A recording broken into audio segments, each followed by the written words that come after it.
Estamos de regreso, gracias por continuar con nosotros. Avanzamos con más información.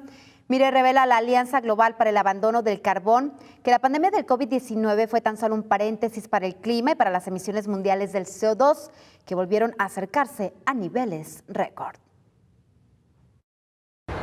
Las emisiones de CO2 se situarán este año cerca de los niveles previos a la pandemia y no se descarta un repunte en 2022. Según el estudio anual Global Carbon Budget, se prevé un aumento del 4,9% este año a nivel global. En la Unión Europea, una subida del 7,6%. Según sus autores, el informe refuerza la necesidad de una acción global inmediata sobre el cambio climático. Espero que los países se tomen en serio este baño de realidad y presenten una propuesta firme y detallada sobre lo que van a hacer para abordar el cambio climático, incluidas las reglas para controlar la transparencia en el acuerdo, pero también un acuerdo entre las partes para abordar cuestiones como plantar árboles, electrificar el transporte, pasar a los coches eléctricos y dejar el carbón.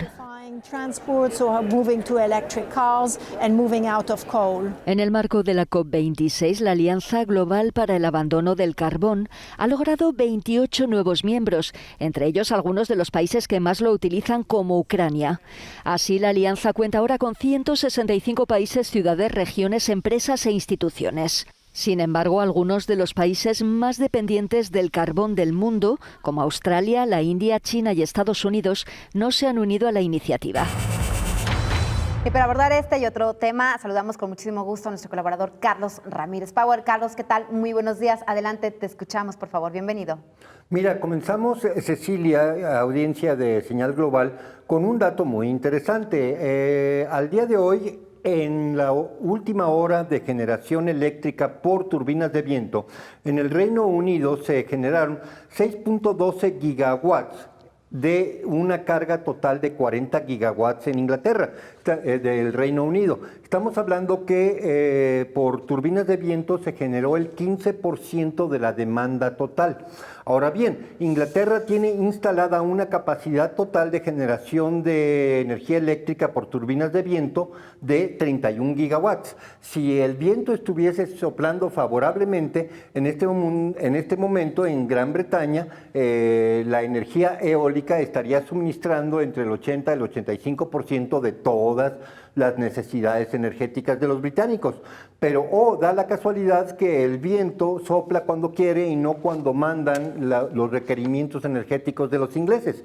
Entonces, cuando la señorita en la entrevista dice que hay que moverse a vehículos eléctricos y cancelar el carbón, realmente está en una feria de oximorones, de contrasentidos, por la simple y sencilla razón de que si se convierte toda la flotilla de vehículos del Reino Unido a vehículos eléctricos, el 80% de la energía eléctrica de estos vehículos va a provenir de fuentes de combustible fósil, ya sea carbón, petróleo, diésel o gas natural. En otras palabras, lo único que está haciendo es generar un eslabón más en la cadena productiva hacia la movilidad. Este tipo de contrasentidos son los que llenan esta COP26 por la simple y sencilla razón de que al mismo tiempo que se están comprometiendo a abatir el consumo de combustibles fósiles, están exigiéndole por múltiples presiones diplomáticas e incluso en ocasiones militares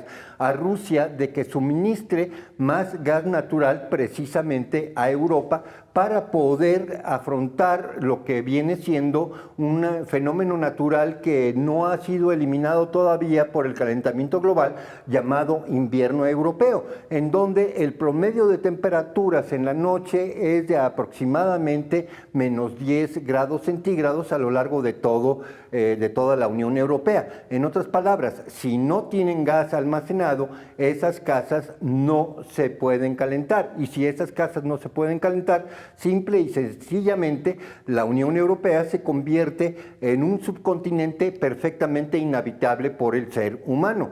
Entonces, antes de lanzarse a la crítica de China y de Rusia, hay que recordar, por ejemplo, que si Gran Bretaña quiere instalar la suficiente capacidad de generación eléctrica por turbinas de viento, tiene que instalar aproximadamente el cuádruple de los molinos de viento de las turbinas que tiene instaladas actualmente para llegar a una capacidad potencial de 120 gigawatts para que en cualquier día dado, como el día de hoy, que no sopla el viento, tenga por lo menos la mitad de sus necesidades suministradas por ese método.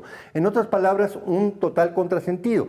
Estar construyendo energía interrumpible en sociedades que demandan que la energía eléctrica sea ininterrumpida es un contrasentido de la COP26. Ahora bien, trasladan todo el problema a China. China, como veíamos en una nota anterior, está extremadamente contaminada con smog por una razón muy sencilla. Si quieres construir turbinas de viento en Inglaterra, el acero tiene que provenir de China, porque es China la que sí tiene facilidad para fabricar acero y para fabricar esas torres. Gran Bretaña ha abandonado ese periodo industrial en el que era una potencia de fabricación de acero. En otras palabras, como no puede extraer carbón de sus propias minas para el proceso fabril de acero inoxidable, bueno, pues tiene que importarlo. Y la contaminación se queda en China. Sin embargo, como su imperativo ético es la reducción del dióxido de carbono, pues básicamente lo que están reclamándole a China es que fabrique acero sin contaminación. Y esto precisamente por la naturaleza de la fabricación del acero, en donde el carbón es totalmente indispensable, es imposible lograrlo. Vamos a ver a lo largo de este invierno, estamos hablando de los meses que comienzan con este noviembre, a lo largo de todos los meses hasta abril, básicamente el choque de la realidad con el modelo. Dicen calentamiento global, sin embargo lo que tenemos es un frío invierno en donde tienen que generar dichos gases que ellos llaman de invernadero. En otras palabras, estamos frente a una masiva campaña publicitaria para mandar a Europa y a Inglaterra a lo que se podría llamar una sociedad preindustrial, en donde no fabrican acero, en donde no tienen capacidad fabril para satisfacer sus necesidades y trasladan toda la industria fabril a Oriente, propiamente dicho, China. ¿Cómo se resuelve este conflicto? Pues no se resuelve hasta que lleguen en algún momento a tocar la tierra, a tocar la realidad. Mientras tanto, pues disculpa que use la expresión coloquial, puros sueños guajiros en Glasgow. Carlos, ¿cuáles son los acuerdos que están llegando a los países en esta COP26 y realmente los pueden cumplir o como tú lo acabas de comentar son sueños guajiros y son los mismos acuerdos que cuando firmaron los acuerdos de París?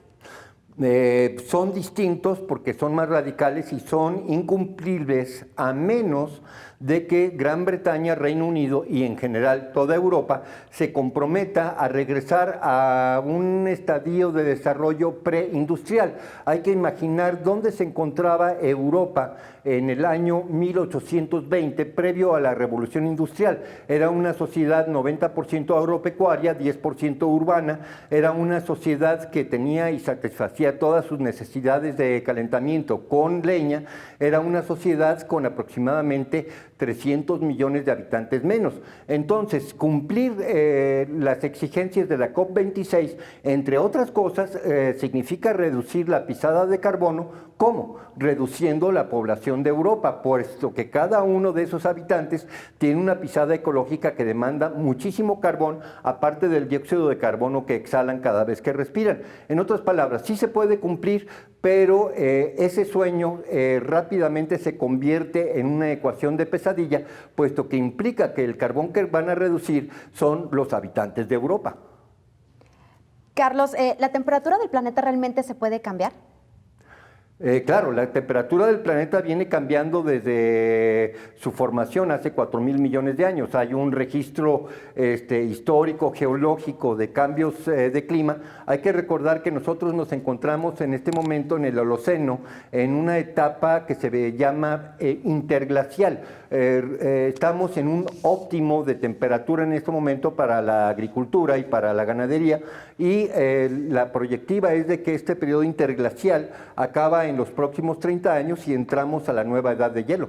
Por cierto, hablando del frío, estamos viendo cómo Europa se está posicionando, y de acuerdo a lo que dice la Organización Mundial de la Salud, como el epicentro de la pandemia del coronavirus. ¿Qué está sucediendo? Si es uno de los continentes y los países en donde llevan más avanzada la vacunación, Carlos. Mira, es muy probable que lo que estemos viendo sea una pandemia de gripas, puesto que hay que recordar que las pruebas PCR no distinguen entre una influenza, una gripe común y corriente y el coronavirus. A partir del 1 de enero cambian las reglas de prueba de positividad del COVID, puesto que la CDC norteamericana está pidiendo que dichas pruebas discriminen entre influenza, entre el virus rotavirus o coronavirus, betacoronavirus de la gripa y de la influenza y del COVID. Hasta el momento no hay dicha discriminación. Muchísima gente que cae al hospital actualmente es precisamente por gripas que se convierten en neumonía. Este es un fenómeno que se ha dado a lo largo de toda la historia. En invierno hay más gripas que en verano. Entonces, lo que está sucediendo en este momento es básicamente la Unión Europea confrontando el hecho de que el clima no ha cambiado y la naturaleza humana, su salud tampoco. Esto es, llega invierno, hay más resfriados. Eso es inevitable y no puede ser alterado por vacunas. ¿Y este modelo únicamente va a cambiar en Europa de estas pruebas que comentas o será a nivel mundial? Esto muy difícilmente va a ser a nivel mundial. Hay que recordar que lo que va aplicando la Unión Europea realmente es ignorado por toda la cuenca del Pacífico.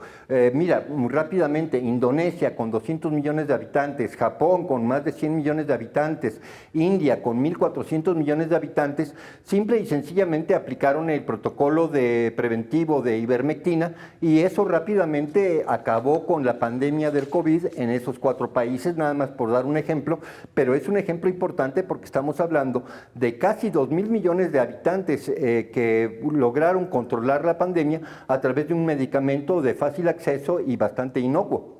Por cierto, esta semana dieron a conocer de estas píldoras anti-COVID de la farmacéutica Merck y otra de Pfizer, pues que prometen ser muy exitosas, Carlos. ¿Podrían dejar de lado el tema de la vacunación ya con estos medicamentos, con estas píldoras?